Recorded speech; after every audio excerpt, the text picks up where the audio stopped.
KGUN 9 on your side at 5 starts now. Firefighters are still monitoring what remains of a wildfire which began yesterday along Catalina Highway, forcing closures and a rush to contain the flames. Good evening. Thanks for joining us. I'm Guy Atchley. And I'm Stella Inger. The highway is closed for the second night in a row. The flames are out, but hot shots and other firefighters are still there. They're trying to make sure the winds don't flare things up. Not in your sides, Kevin Boughton has the latest from the fire lines.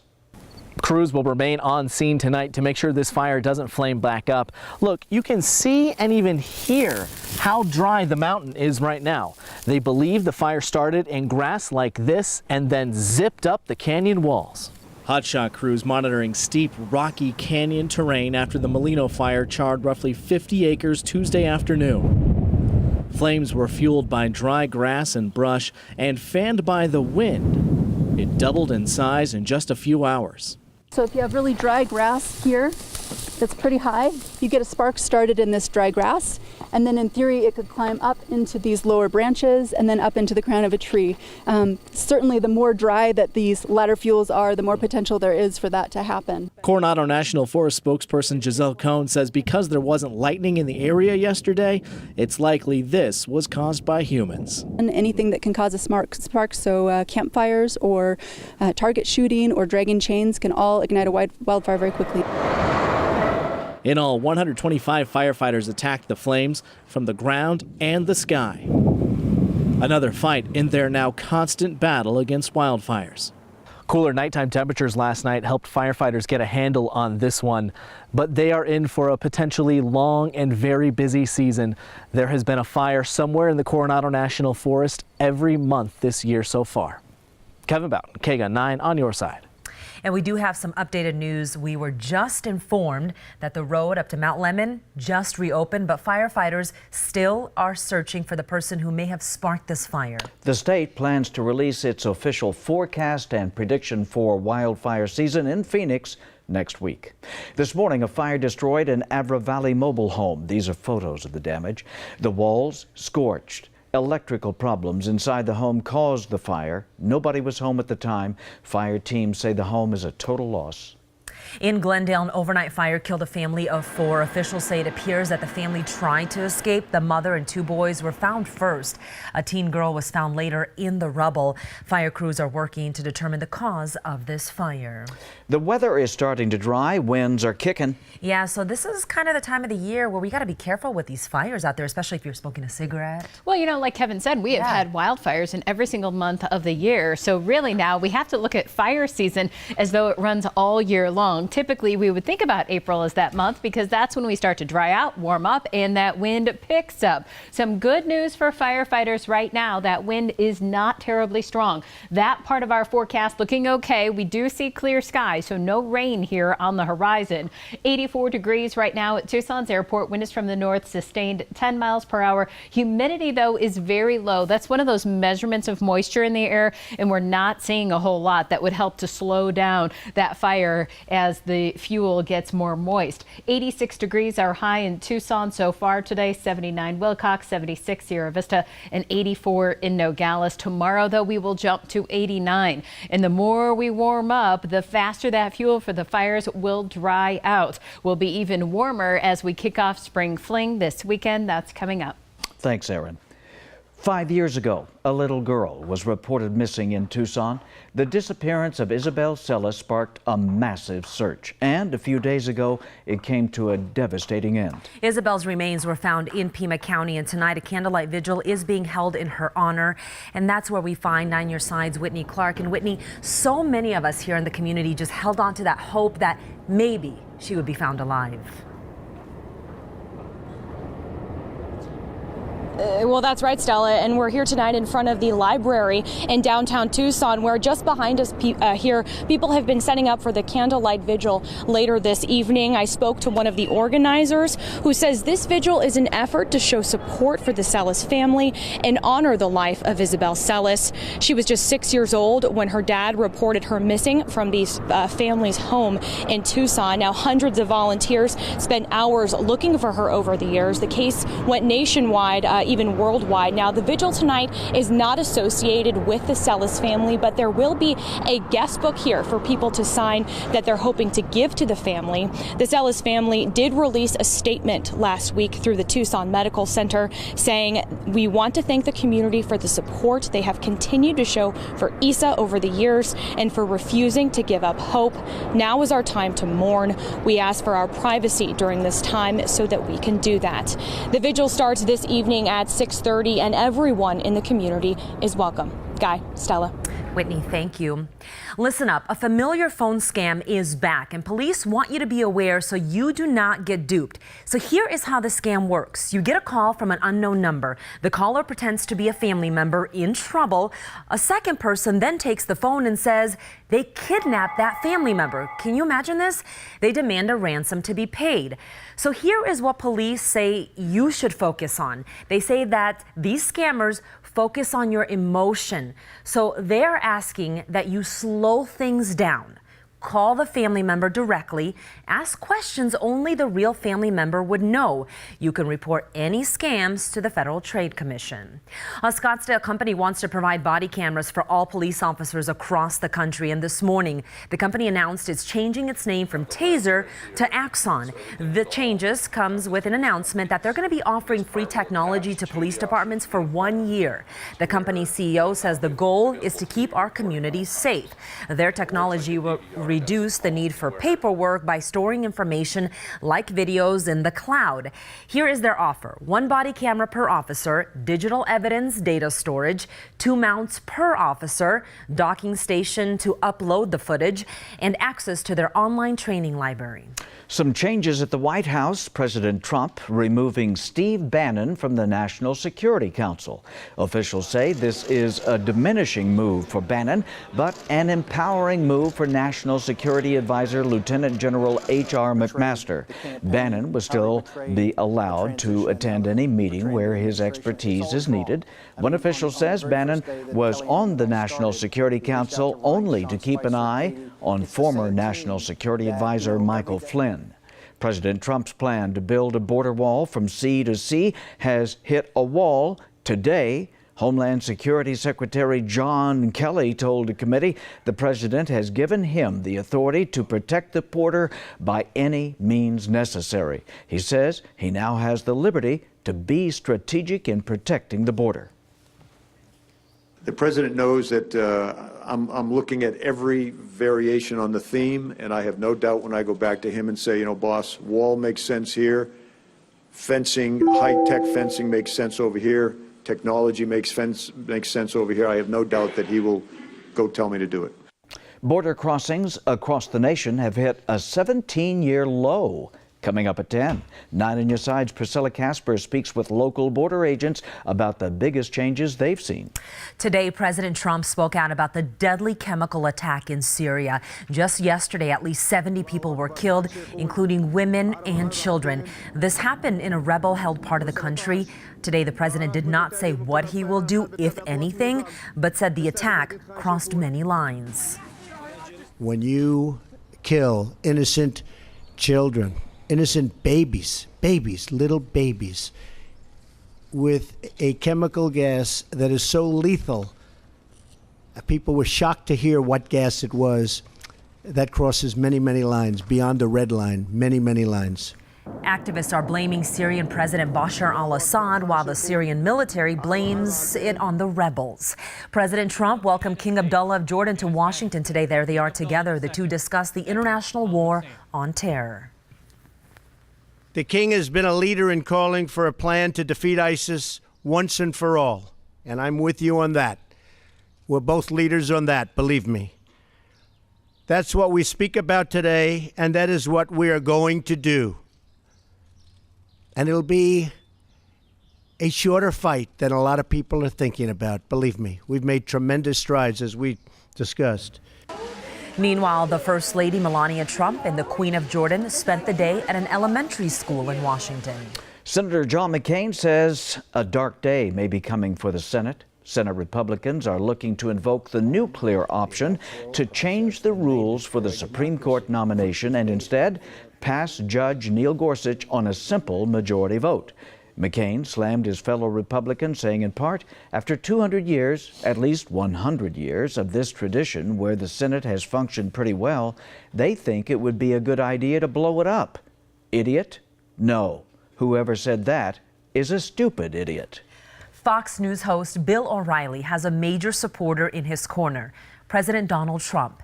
In an interview with the New York Times, the president said, quote, "Personally, I think he shouldn't have settled because you should have taken it all the way. I don't think Bill did anything wrong."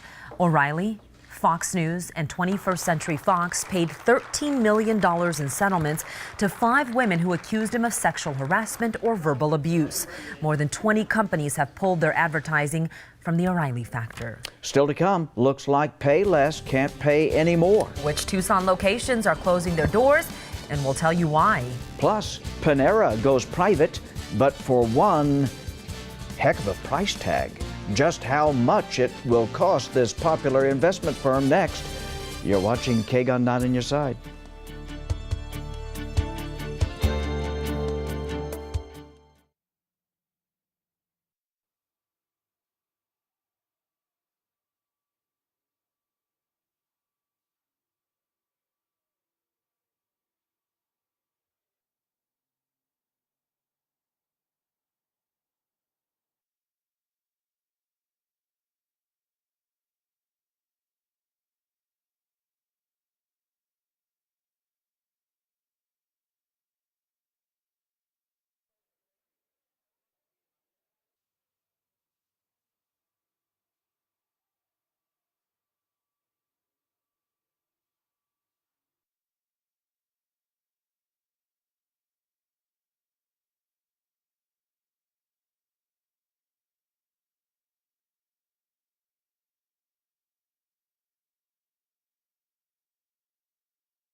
Get those resumes ready. The National Careers Fair is hosting a hiring event tomorrow morning.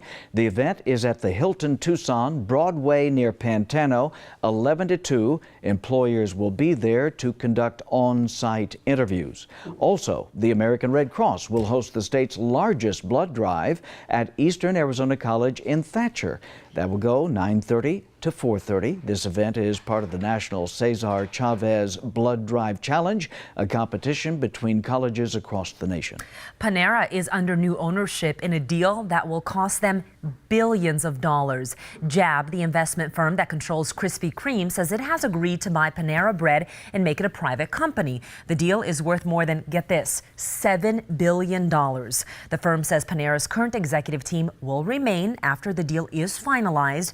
Panera Bread is one of the leaders in the casual restaurant chain, along with Chipotle. JAB also owns Keurig, Peet's Coffee, and Caribou Coffee. Payless Shoes has filed for bankruptcy, and that means hundreds of stores across the country, well, they're closing. 3 of those right here in southern Arizona. In Tucson, the store on St. Mary's and Grand will close. Payless says it's $385 million in debt. The CEO says sales have been down because of online shopping. We do have a list of all the stores closing and staying open on our website. All you have to do is kgun9.com. Boy, Amazon, all that online shopping. You know it. I'm guilty of it. Once again, here's Erin. Our temperatures are warming up. Are you ready for 90 degrees to make a comeback again? That's in your full forecast. And just minutes away, Craigslist car scams gone viral. A red flag warning for buyers and sellers using the app. You're watching KGUN 9 on your side.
Many of us are careful on Craigslist because we've heard stories about people getting ripped off when either buying or selling. But now some new shopping apps are being targeted by those same scammers. Consumer reporter John Matarese has more on that, so you don't waste your money. A warning for anyone looking for a used car this spring. The Craigslist car scam, where the car is really fake. Well, it's now spreading to newer buying and selling apps. And one victim tells us he just lost over $1,000. This is the truck that I was supposed to be getting. Ricardo Sebastian looks at the Toyota pickup truck he thought he'd be driving now. Instead, he's out more than $1,000, hit by the newest car-selling scam. Pickup truck looked really nice, and it had a price on it of $1,500. Sebastian found the 2002 Toyota on the Letgo app. Letgo is one of the newest ways to buy and sell merchandise, along with Facebook Marketplace and Wallapop. They're more phone-friendly than Craigslist, but are already filled with scammers like the widow trying to unload this bargain truck. I texted her back, why so cheap? She said her husband had died, and she just wanted to get rid of it because there's a lot of painful memories. The woman told him Amazon would handle the transaction, and she told me to go buy Amazon cards, and I went and bought 3 Amazon cards, $500 each, and sent them to her. But that was the last he heard from her. Here's a great way to check to see if a car you see posted online might be bogus. If it's listed at half the price what you'd pay at a local used car lot, just might be a scam.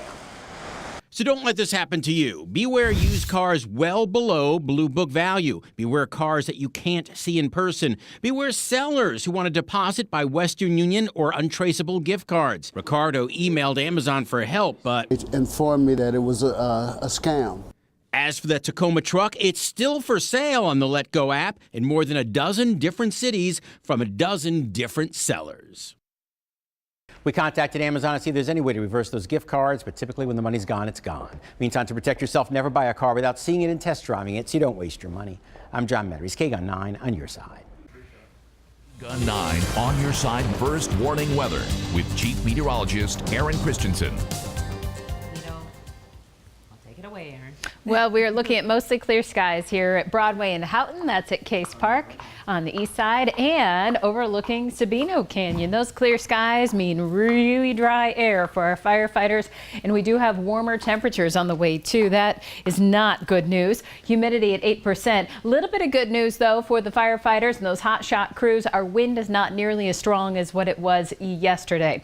Again, we're sitting at 84 with mostly clear skies at Tucson's airport right now. We're at 84 in Gila Bend, 84 Phoenix, currently in the upper 50s for Show Low, upper 70s though for Safford and Douglas, 76 at this hour, Sierra Vista, 73 in the Wilcox area. When we take a big step back, we look at those current conditions or current temperatures, I should say, coast to coast here. 71 for Boise, 49 in Bismarck, 67 in our nation's capital, 81 Miami, but 71 in San Antonio. Boy, it's the upper Midwest and the southeast that will see those storms this evening. In fact, some of these storms turning severe, especially across the southeast, with the potential of some tornadoes with those. They are moving away from Arizona, so we're not worried about those systems moving in our direction. However, this next storm system is going to be a weather maker for us, not by way of rain, but we are going to notice that wind picking up as we head into the weekend. So over the next couple of days, we will enjoy some relatively calm air here across southern Arizona.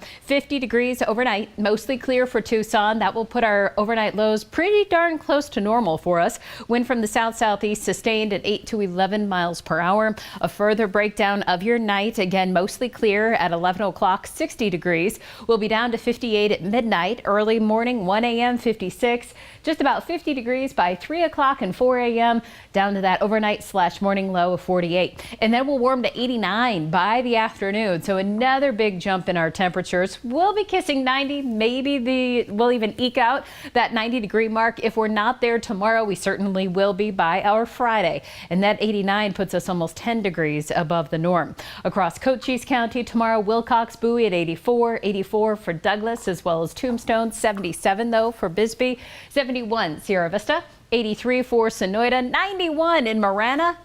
We're talking 89 for Sells, 90 in Ajo, 90 for Casa Grande, Tucson at 89, 86 Oro Valley, 60 degrees though for Summer Haven, and Mammoth ringing in at 91 for your Thursday. Looking ahead to Spring Fling, it does kick off Friday. 90 degrees for the start, 87 with that wind staying fairly gusty on Saturday, and then Sunday down to 78 degrees. By the way, this is at the U of A Mall, our Spring Fling event here. So if you're looking for the warmest day, that's Friday. The coolest, Sunday at 78. Here's a look now at the extended KGUN 9 on your side 7-day. Again, breezy for our Saturday. Maybe a few clouds with this next system, but we're not counting on any rain at this point. Sunday, 78, partly cloudy. Monday, 79 and mostly sunny. We'll be back to the 80s Tuesday and Wednesday. This is the view from Rattlesnake Trail. Kathy Olswing took this photo. Looking good, Kathy. Thank you for sharing that with us. We'd like to see your photos. Share them via email, share@kgun9.com. KGUN 9 on your side at 5 o'clock. We'll be right back.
Barry Manilow has some news to share. That's right, and he shared it all in the latest issue of People magazine right here, which you can pick up now.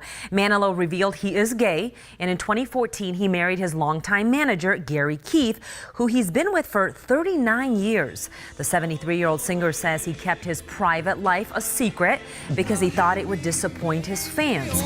Manilow first burst onto the scene with his 1974 ballad, Mandy. He sold more than 80 million records worldwide in his career. That spans more than 50 years, and he is still looking great, Guy. Tonight, Pepsi is admitting a mistake, and now they have pulled the plug on one of its newest ads featuring Kendall Jenner. If you don't know who she is, she's part of the Kardashian clan. I follow them very closely. Like Keeping Up with the Kardashians, right? Yes. The ad was unveiled just yesterday, but it caused a social media firestorm. It shows Jenner joining a protest after a photo shoot and handing a can of Pepsi to a police officer. The protesters then began to dance. Critics say it mocked recent protests against police violence. Bernice King, daughter of Dr. Martin Luther King Jr., tweeted this photo with the caption, "If only Daddy would have known about the power of Pepsi." And we will have more right after the break. You're watching KGUN 9 on your side.